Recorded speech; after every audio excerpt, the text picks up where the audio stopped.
students, hope you are well and working hard to achieve your goals. So as yesterday we had started our chapter number 15, retail trade. So in this chapter we had discussed the meaning and definition of retail trade, the characteristics of retailers, necessity or functions of retailers, services of retailers, essential elements of a successful retail trade, difference between wholesaler and retailer. So today we will discuss the last topic of this chapter, that is types of retail organization. So first of all we will discuss the meaning of retailer, or we revise the meaning as we had done yesterday, that what is retailer, wholesaler, manufacturer and consumer. So the manufacturer is who produce the goods using machines, raw material and labor, like a paper factory who produces a paper with the usage of wood and some machines. Then next one is wholesalers, means purchase goods from manufacturers and sell them to retailers in a bulk quantities. For example, like in Amritsar there is a IDH market, Metro Mall. They were dealing with the wholesale business. Then the third one is retailer. Retailers means they sell the goods in small quantities to the end user at a higher price. Simply, usually their profit margin should be there. So retailers, we have options, or we have examples like Vishal Mega Mart, D-Mart, Easy Day, Reliance Fresh. Likewise, general shops of cosmetics, groceries, all are included in a retailers. Then the last one is consumer. Consumer means end user who buys the goods from shops or from the retailers for personal use. So these are the four main categories, or the four main persons in which the goods and services are to be sold and purchased. So now first of all we will discuss the various examples of retailers. Like in a specialty store we have seen the examples like Apple and some another sports basement. Likewise in a supermarket we have a Safeway, Safemart. In a convenience store we have a 7-Eleven Quick Stop. Likewise we have another stores examples which actually deal with a retail trade business. In this next example we have a various service retailers, means which provides the services to their consumers. So like in a education, in a banks, airlines, automobiles, fitness, health centers, we seen the various lots of examples in our day-to-day life. So all are the examples related to the service or a goods provider retailers. Likewise we have another examples in a hotels, insurance, then movie theaters, restaurants, weight loss, video rental, means each person who actually deals with the consumers who actually purchase the goods, those persons are called as a retailers. So now this is the some another example in which you can see that the food retailers, we have a KFC, Subway. In a services we have a Liberty, Jiffy Lube. Likewise in a merchandise we have a Hardware, GNC, Live Well. So these are the examples that we can conclude or we can include in the retail trade business. So now we will start with our chapter, the types of retail organizations. So in this we have various types. First of all, the types of retail organizations are divided into two parts: mobile traders or internets and a fixed shop traders. So in a mobile traders we have a hawkers, peddlers, market traders, street traders and cheap jacks. In a fixed shop traders, we again have a two categories of small scale and a large scale traders. In a small scale, we can include like general stores, specialty stores, then street stall holders, second line stores, second hand shops, all are included in a small scale traders. And in a large scale, we have a departmental store, multiple shops, mail order business houses, super bazaars, automatic vending machines, shopping malls, teleshopping, etc. So these all are included in a types of retail organizations. So according to our syllabus, we have to discuss a large scale fixed shop traders only, and the another one we have to learn our names. So in a first category of the types of retail organization is departmental stores. So for example, like in Vishal Megamart, D-Mart, Reliance Fresh, Easy Day, even in malls like Trillium, Celebration, Alpha One, the departments are there. Each department sells some goods and services which they have specialization. So departmental store means a large scale retail establishment which has a number of departments, and each department deals with a special kind of goods. The control is overall, or the overall control of these departments is done by an individual or institutions. So all types of goods are available in a various departmental stores. In a Vishal Megamart, we have a various departments in which each one has deal with the groceries, food products, vegetables, likewise utensils, clothes, shoes. So in this way, the departmental stores provides goods and services to their customers. So now we will discuss the characteristics of departmental stores. So the first one is location. For example, like Vishal Megamart is in Ranjit Avenue in Amritsar. Means it covers the Ranjit Avenue area easily. So the departmental stores are located at central places in a city which are easily approachable to the customers. Then the second one is departmental or the different departments. So like in a Vishal Megamart, we are having departments like groceries, crockeries, men's, women's, children's wear. So the number of departments are to be created in a or under a one roof. Then the third one is one type of goods. So in Vishal Megamart, cosmetics corners deals in cosmetics products only. Means one type of goods are to be sold in a one department. Then the fourth one is fulfillment of all needs. So the customers come at one place and buy all types of goods, from groceries to the shops, from stationery to the dairy products. So in this way, departmental stores fulfill a majority of the needs of a customers, as a number of goods are available in various departments. The next one is large capital. So the large amount of capital is required to establish a departmental store.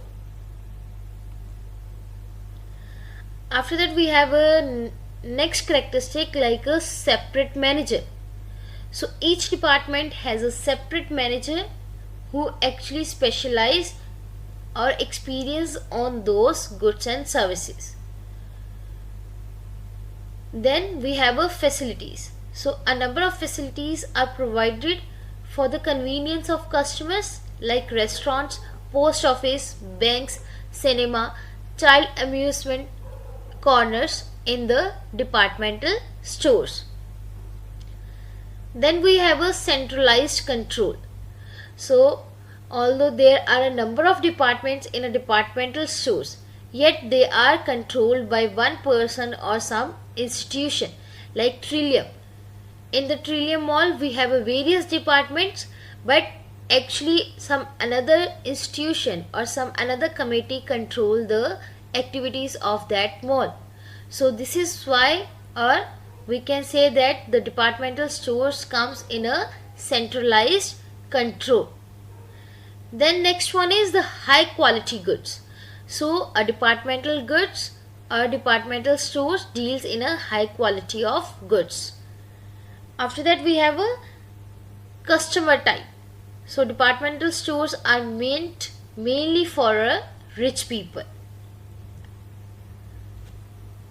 So now we will discuss the advantages and disadvantages of departmental stores. So simply we can say that the departmental store. So after characteristics we will discuss the advantages and disadvantages of departmental stores. So in the advantages we can say that the departmental stores deals in a large scale purchases, means they have a purchases of large quantity of goods and services. Then they provide convenience to customers at one place. The various types of goods and services can be purchased by the customers. So this type of convenience is provided to the customers. Then economy in advertising and economy in expenses, means they will have a less expenses or the less cost on the purchasing or on the advertising of their goods and services, because at one place they can, or the customers know that they can get each type of goods and services. After that the next point is wide choice, means the customers has a wide range of goods and services and they can choose according to their choice. Then centrally located, means the place is that where each and every customer can easily approachable. They are the departmental stores appoint efficient employees who actually specialize on those goods and services. Then they have a fixed prices. The proper division of labor should be there. It is easy to sell or increase the sales because there are various types of shops, so the customers can go one place and buy each and every product. After that there is a large scale of sales. The departmental stores are modernized one and they will provide a home delivery also. So these are some advantages that are provided by the departmental stores to their customers. On the another hand we have some disadvantages. So in the disadvantages, our first point is human cap or the huge capital requirement. Huge capital requirement means they need a more money.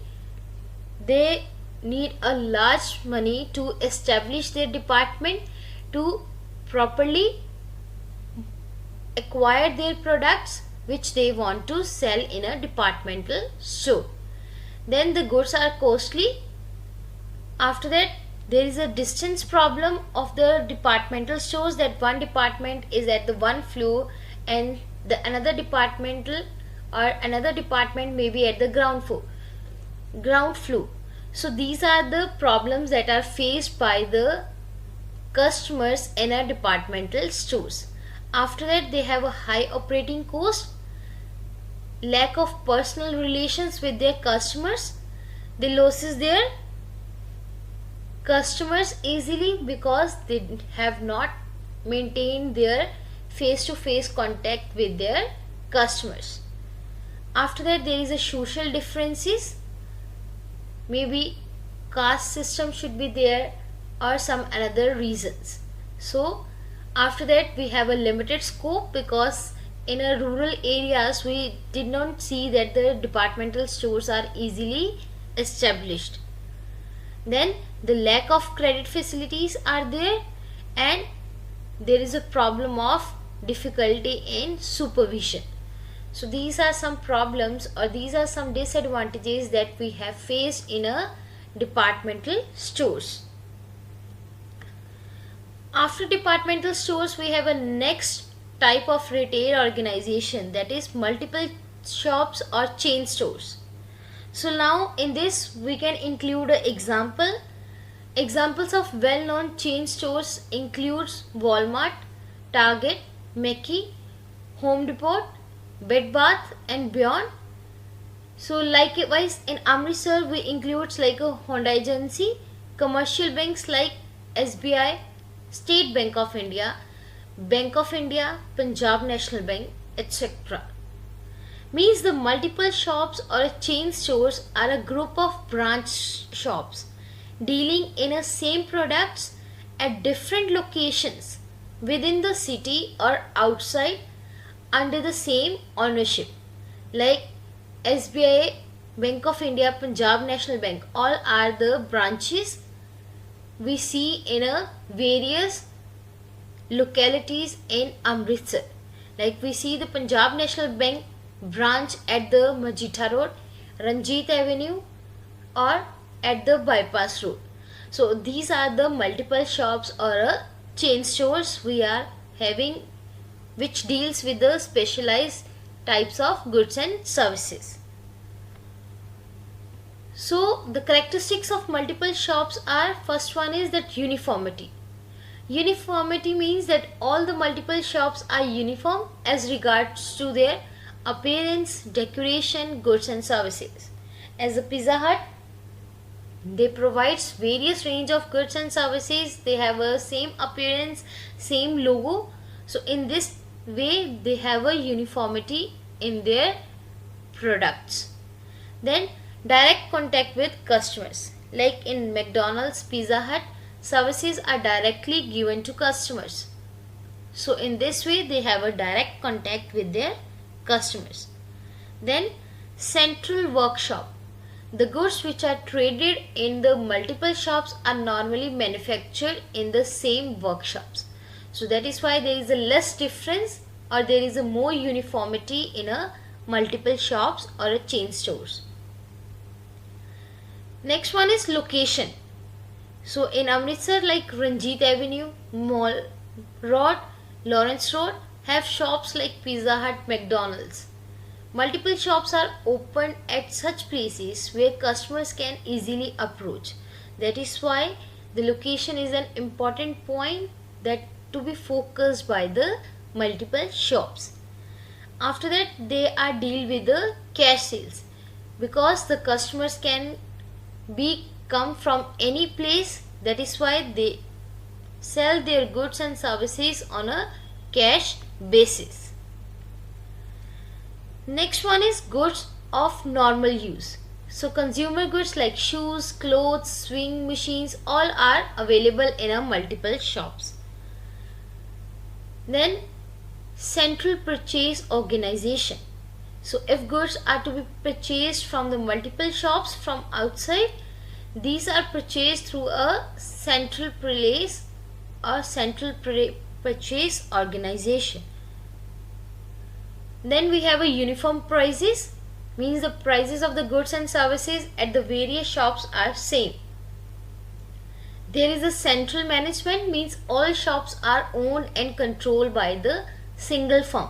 Like various banks like Punjab National Bank, all are controlled by the government because these are the government banks. Then large scale business, as multiple shops are large in number, therefore the production is done at a large scale. Then we have a standardization. The goods sold at multiple shops are of standard prices, sizes and quality. So these are some characteristics that we have in a multiple shops. After that we have advantages and disadvantages of multiple shops or multiple stores. So the first of all we will discuss the advantages. In this we have a first point, that direct relation with customers, because they deal with the customers. They have a various shops at the various localities, so that is why they can easily maintain the direct relations. After that they will increase the public confidence. At the various localities they will provide a goods and services at the same prices with the same appearance, so the confidence of the public should be there. Then they will provide a standardized goods like McDonald's, Pizza Hut. They will provide a same appearance or the same type of goods and services. Then the elimination of middlemen. So now in this we didn't need any middleman to sell their goods to their customers, because customers can directly have a face-to-face contact with their sellers. Then they have a fixed prices or the uniform prices in which they were dealing with their customers. Then they have a large scale of production. There is a expert advice should be there. Then reduction in cost, because they deals with the various localities, various customers, so their cost of opening the various shops is less than their sales. And last one is that the flexibility, means they can change their place according to their needs of their customers. So this type of flexibility is we can see in a multiple stores. After advantages, we again have some disadvantages of multiple stores. So the first point is the need of huge capital, because once we have to open a various shops, so we need a large amount of money. So that is why it includes a huge capital. Then lack of initiative, because of huge capital, so most of the people were not go for this type of multiple stores business. Then monopoly in a long run, means now there is a monopoly or the control is in the hands of the one firm or one institution, so they will create a monopoly of their products and services. After that we have a next disadvantage, that difficult to control. So yes, there are the various shops and each shop is dealing with the same type of goods and services. So for one institution or for one firm, it is difficult to control the shops at the various localities. Then they will not provide a home delivery of goods and services to their customers. Then there is a lack of customer focus. They deal in a limited goods, dangerous to small scale producers, because they have their own shops at the various localities, so the another small scale producers cannot find their place at the market. Then the lack of autonomy, means they have no freedom in the multiple stores. So these are some disadvantages that we have seen in a multiple stores. After that we have a third type of retail organization, that is mail order business houses. So the mail order business houses, for example like Speed Post in Amritsar, means a mail order business is that trade which is done through post. In this system the customer places order by post and the trader send goods to him by post. So this system is simply known as shopping by post. So under this system, a sale, purchase, payments, delivery, all are done by the post. So in this way the mail order business houses are called as a post order business houses. So now we will discuss the characteristics of mail order business. So the mail order business has various characteristics. First one is that the sale by advertising or sale by advertisements. So the selling is done by providing information through various advertisements like from newspapers, magazines, and in this way the post is done by the seller and the buyer. Then there is a no middleman. In this the producers directly sell their goods to consumers through post. Then business without shop. So this is the main important characteristic, that there is no need of a place or a shop in the market, because the buyer does not come personally for the purchase of goods and services. Then they trade in a special types of goods and services. and they can be sold by the mail orders. Then they use a VPP system or a method in which the goods are sent through post. Then they also need a less capital because there is no need to open a shop, there is no need to require to attain a large capital should be there to obtain a goods and services. So that is why the less capital is required in a mail order business houses. Then no need to keep stock, as in this the traders do not have to keep a ready stock of goods, as they can purchase the goods after receiving the orders. So after receiving the order from the buyer, the seller obtain those goods and sell it through the post. So these are the characteristics of mail order business houses. So now we will discuss some advantages and disadvantages of mail order business houses. So in this first one we have advantages to buyers. So the buyers gets home delivery. Rare types of goods they can buy from the mail order business houses. So in this the goods at a lower rates because the expenses of the seller has less. Then easy to arrange money. So in this we have to pay through post, so the money can be easily arranged by the buyer because the goods have a less and the lower rates as compared to the another ones. Then the convenience should be there because the customer has to place the order and through post. Then the standard goods should be there.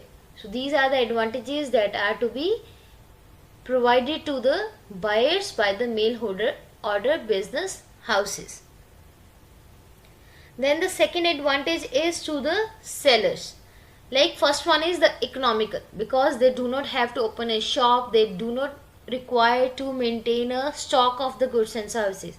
So that is why the mail order business houses are economical in nature. Then no need of huge capital, means no need of finance should be there. No need of middlemen because the purchase and selling of the goods and services are done through post. Then there is no need to keep a large stock of goods and services. And this type of a business has a wide scope because anyone from any place can order the goods and services, and through post the seller sell those goods and services. So that is why they have a wide scope of area in a mail order business houses. Then on the other hand we have some disadvantages in this type of a business also. Like first one is that the more expensive, because if the order comes from some another place like from UK, and second one we can take India. So in this type of business we have a more expenses, that is why this is expensive in nature. Then lack of inspection, because the customers cannot actually see the goods and services, so that is why the lack of inspection should be there.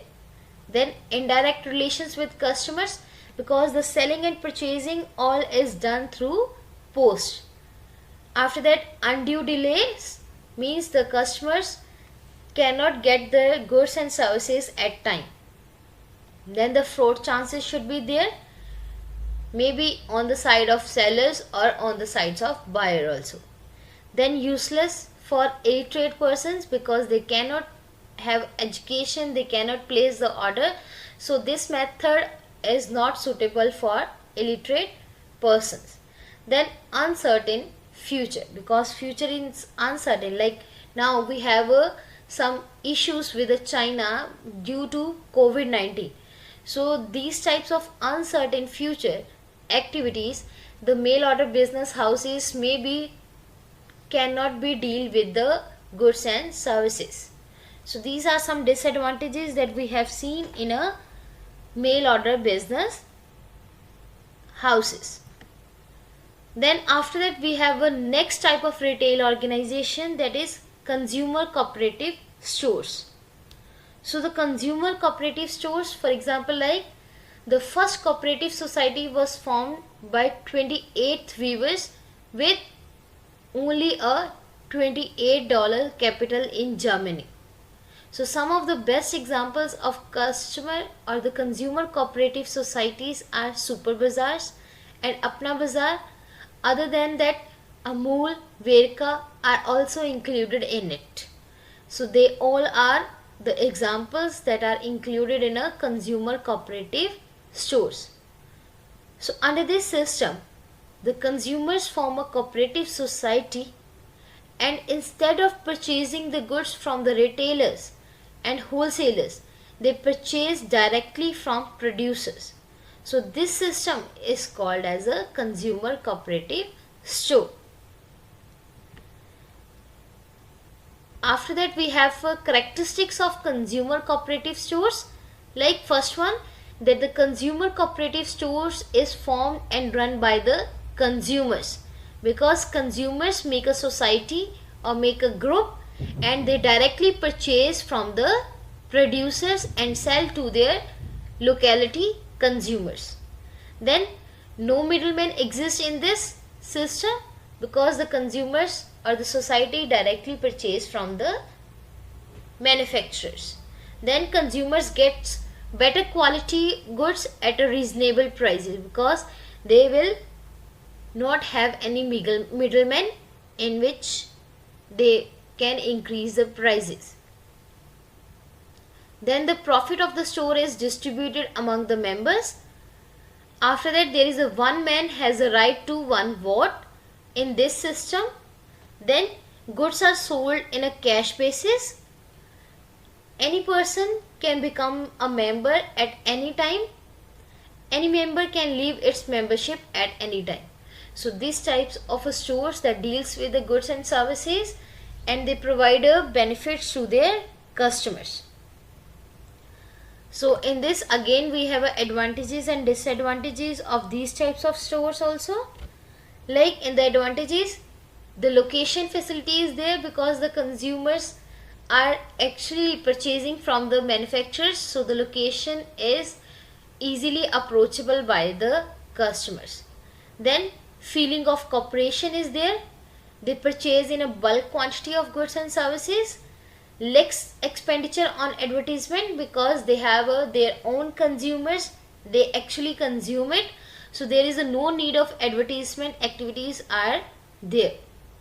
Then sale of quality goods, because they purchase directly from the manufacturer, so they deal in a quality goods. Then elimination of middlemen, because there is a direct purchase and sale in a manufacturer and a consumer. Then distribution of profits in a cooperative society in which they have a members.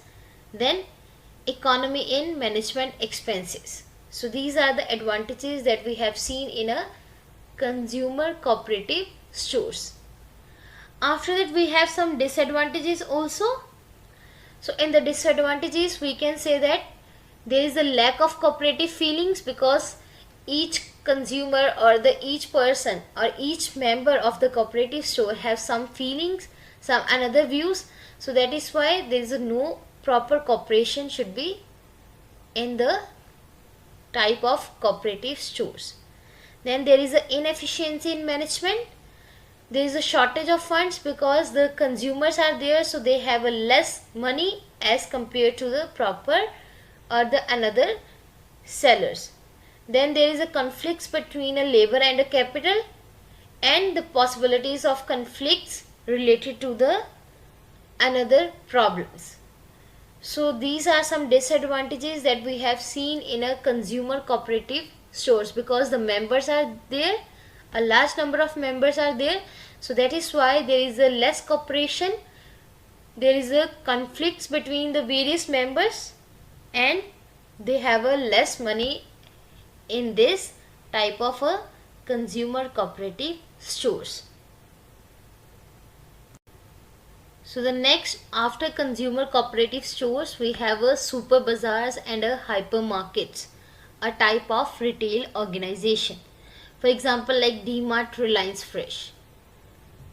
These are called as a super bazaars or a hypermarkets. So super bazaar is made up of two words, super plus bazaar.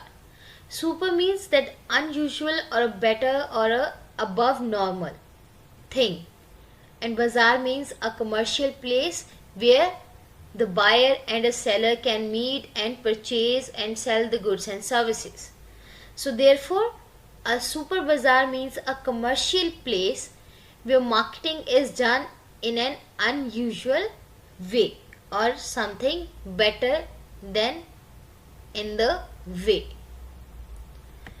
So in a super bazaars or a hyper bazaars we have examples. So the first of all we have examples of Target, as it is an example of hypermarket because it offers a variety of food products, clothing, electronics, books, toys and even furniture also. Then DMart, Hyper City, Big Bazaar, Hypermarket, Reliance Fresh, Spar Hypermarket, Star Bazaar, these all are the examples of super bazaars. So super bazaar means the customer goes inside with a trolley and select the goods of his choice from different racks and puts them in a trolley and in the end comes to the counter for billing. So this is called as a super bazaars. So a clerk prepares the bill and after paying the bill the customer can take the goods with him.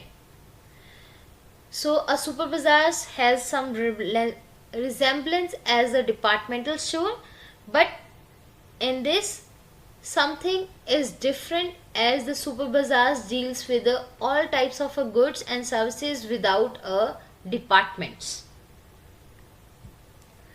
So now we have a characteristics of super bazaars, that they deals in a daily use of goods and services. There is a self-service because the customers have to purchase or have to select goods by their own. Then there is a open racks. Anybody can go at any rack and purchase or collect those goods and services. Then the large scale business is there, resembles like a departmental stores, as the super bazaars are a kind of a departmental stores. Then they will seen in a big cities, they will provide a satisfaction to their customers. Then there is a proper selection by the customer should be there. There is the use of trolleys to get a variety of goods and services by the customers. And the last one is that there is a no credit facilities to be given to the customers. So these are some characteristics that we have seen in a super bazaars. Then the next one is that the advantages and disadvantages of super bazaars and hypermarkets. So in this we have advantages, that the self-service stores are these. Then less time in purchasing because the customers can go at any place with a trolley and purchase the goods and services. Then the cheap goods are there, means the goods are at the reasonable prices. No bargaining facilities is provided in these types of bazaars and markets.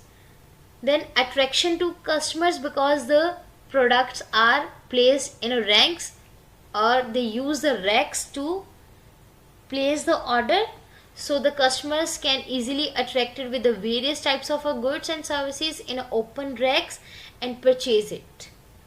Then the large scale of production should be there because the super bazaars are in a large size, so they need a large amount of money for their goods and services. Then they deal in a variety of goods. After that they have a large sales of goods and services. So on the other hand we have some disadvantages also of super bazaars, like difficulties to arrange big buildings, because in a big building we have to arrange a lots of goods, from stationery to the fruits and vegetables, from furniture to the clothes and shoes. So this is why, or that is the reason that the super bazaars has the difficulties to arrange these types of goods and services. Then the huge capital is required because the large amount of money and the large amount of people or human resources are required to arrange these types of goods and services. Then they deal in a more perishable goods. After that, there is a possibility of theft because the open racks are there. Then difficult to sell sophisticated goods as there is no face-to-face contact with the customers. So these are some disadvantages that we have seen in a super bazaars. Now we are having the next type of retail organization, that is automatic vending machines. So as we are now using the various ATMs or various automatic vending machines in our day-to-day life, like in this we can include the example of ATM machines used by the banking sector. In Delhi we have a mother dairy sells milk through vending machines also. Or another examples are like cold drinks, chips packets, all are using the automatic vending machines.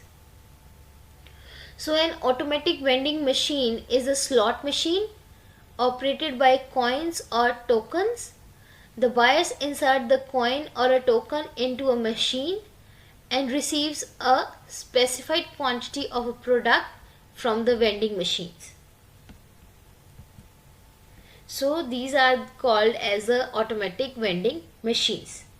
So now we have some advantages and disadvantages of these machines also. So first of all we will talk about advantages. So in the advantages we have a first point that these machines have made shopping convenient for the customers. There is a self-help habit is developed in a customers. These machines provides quick services to their customers as the customers have only to put a coin or a token and they will receive their product. So the customers get fresh supply of goods and services with uniform weight and quality. Then these machines can sell goods round the clock at all places and at any time. So these are some advantages that we have seen in automatic vending machines. On the other hand, we have some disadvantages also. So the first of all we have a disadvantage that the customers cannot inspect the goods before buying and both goods cannot be returned because there is no person, only the machines are there. So this is the another disadvantage that we have in a AVM machines. Then special packs are necessary to be developed for the machine. Care has to be taken regularly about replenishing for the machine. Then the initial cost is high. So about these 4 to 5 disadvantages, the automatic vending machines are more popular in the cities areas and the customers can purchase the goods and services from these machines. After automatic vending machines we have a shopping malls. So for example like Trillium Mall of Amritsar, Celebration in Amritsar, these all are the malls in which the customers can go and purchase the goods and services. Likewise Elantry Mall in Chandigarh are the example of shopping mall in Chandigarh. So we can say that a shopping mall is a building or a set of buildings that contains stores and have interconnecting walkways that make it easy for people to walk from store to store. So it is a kind of a mini market or indoor shopping complex where shops of various goods and services are available in one building only. So these are called as a shopping malls.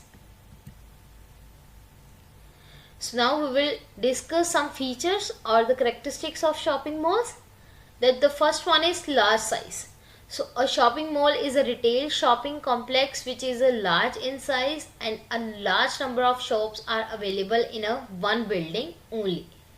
As we have seen in a Celebration Mall in Amritsar, a Trillium Mall in Amritsar, a Alpha One Mall in Amritsar.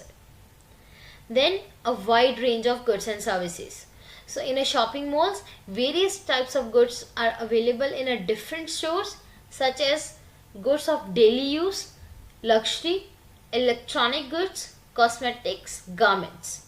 All are placed in a one building only. Then central location means malls are generally centrally located so that people from different parts of a cities can come and easily reach there and approach their goods and services. Then next one is that the services. So in shopping malls, various services such as restaurants, telephone booths, theaters, ATM facilities are provided to their customers. Then it is called as a mini market. Shopping mall is a mini market where various shops for different kinds of goods and services are available. Then different ownership.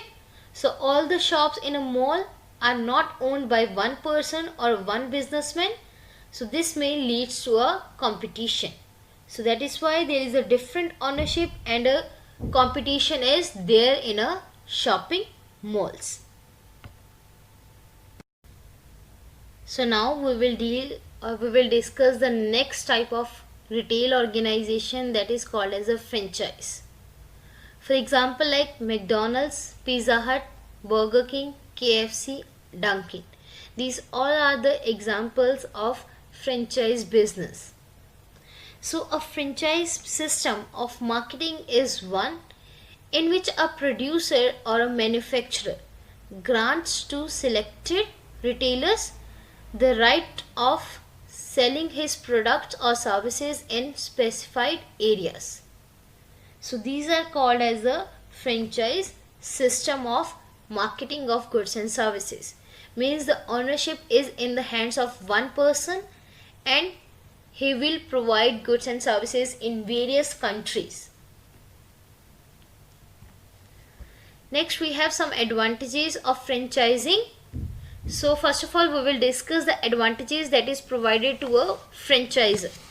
So the franchisor is able to enhance his goodwill and reputation of his business because he deals with the quality goods and services. The franchisor gains wider acceptance of his brand name. The franchisor's reputation remains intact in giving franchise even to some other outsiders also. Then the franchisor gets direct feedback from franchisees as they are more familiar with the conditions prevailing in the market of their areas. Then similarly, the various advantages is provided to the franchisee also. So the franchisee gets the benefit of technological upgradation in its own operations without investing huge amounts, because the business is of franchisor and franchisee is only the person who sells the goods and services of the franchisor. So the brand name is of franchisor, the goods are of franchisor, the franchisee is like a middleman who sell the goods and services in their own country to their customers. Then efficiency in operations is there. Management assistance and training is provided by the franchisor. Then the franchisee can use the parent company's trade name for attracting customers, as we can see that the McDonald's, the name is same, but actually the goods and services are also available in India, UK, USA, Australia. That means this is called as a franchising business. Then franchisee gets ready market for his product as the reputation of a business has already been established by the franchisor. So this is called as a franchising business, as the reputation, the goodwill, the brand name, the logo, the goods and services are actually of a franchisor, and he provides authority to some another person we called as a franchisee, who sell those goods and services in their areas also. So these are the advantages of the franchising that are provided to the franchisor and the franchisee. So after that we have a last type of a retail organization, that is teleshopping or telemarketing. So this is the new thing we have seen with the more online shopping is there. So for example, like Asian Sky Shopping is very popular in India. Likewise, Naptol, Home Shop 18, Star CJ Alive, all are the examples of tele-shopping. Means the shopping through television. It is the modern developed form of a mail order business, as the articles to be sold are demonstrated on a television sets, means advertised in a television. So the customers can place the order with a phone call and the order should be placed. So the intended buyers are required to place their order through telephone number, fax, email or a letter mentioning the code number of the article. The delivery of the article is arranged through courier services or a value payable post, means VPP system. Then the payments can be made through MasterCard or by cash. So in this way the teleshopping or the telemarketing is done in India. So these are the major kinds or the types of retail organizations that today we have discussed. Now the time is for your homework. So you have to write these question answers. So your first question is, discuss the types of retail organizations with examples. Then your second question is, what is meant by departmental store? What all can you purchase here? Discuss the advantages and disadvantages of a departmental store.